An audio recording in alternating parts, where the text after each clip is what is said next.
it's Donna from redcarpetlearning.com. It's that time again, Q&A with Donna, and we are still working on the first question of the year.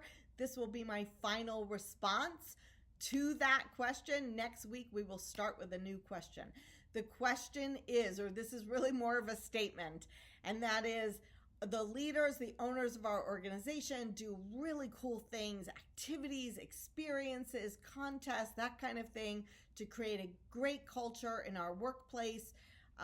We even give gifts and cash gifts even, and the employees seem to feel entitled to them. Whole departments have refused to attend events, and we've even seen some really great gifts just thrown in the trash. So I gave 2 earlier responses to this because I think there's a lot going on there. I will link to those below. And here is my final response. Now, this is probably something, if you've followed me for a while, that you have heard before, but it bears repeating.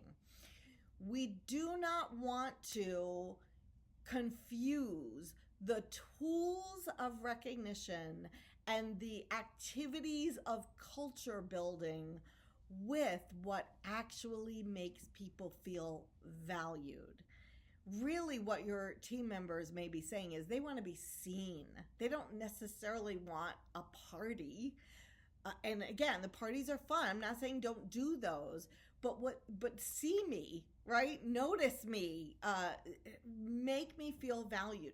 So I have been doing ongoing qualitative research on this topic by asking my audiences. During the pandemic, I interviewed lots and lots of people who work for hourly wage. I do this in the discovery that we do with our clients. And I asked this question: tell me about a time when you felt valued at work. And there are consistently, over years, 5 themes that come up. Here's what they are. Number 1, listen to me. I have something to say. Ask my opinion. Value my opinion.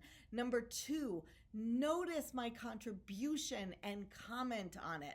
So what's interesting, and this even came up recently with an audience, is that a lot of times the stories that come up around that are not that a leader or someone in a supervisory position noticed and commented on their contribution. It's that a customer did, a patient, a customer.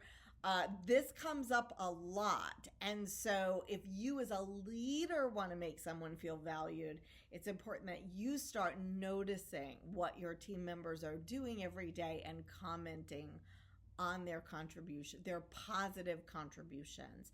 Number 3 is see my potential. So lots of stories come back about somebody, a leader who saw something in them that they didn't see in themselves, took them under their wing, mentored them, gave them, learning and development, and really helped them to see a future for them that they didn't have for themselves. So are you looking for those opportunities?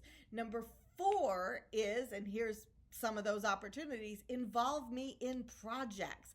Give me something to do that's bigger than just my day-to-day job, where I'm actually making a meaningful contribution and I'm learning as I'm going along.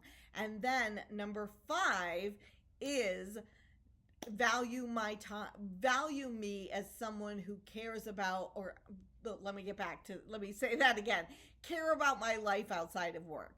And this has 2 different kind of incarnations. So sometimes under that theme, people were saying, just say hello to me when you walk down the hall, like know me as a person, an individual, build a relationship with me so that I know that I'm something other than just a cog in your wheel or someone to call when you're short staffed. Like, know about my family and, to a certain extent, not invading somebody's personal life, but just building relationships, getting to know people.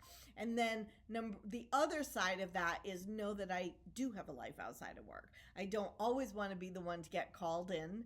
I don't want to work 60 hours a week. I do want a flexible schedule.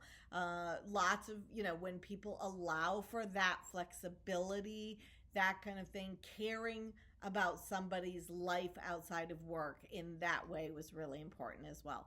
So again, I've been asking this question over years now, and those are the 5 themes that consistently come up. You know what never comes up? Pizza parties.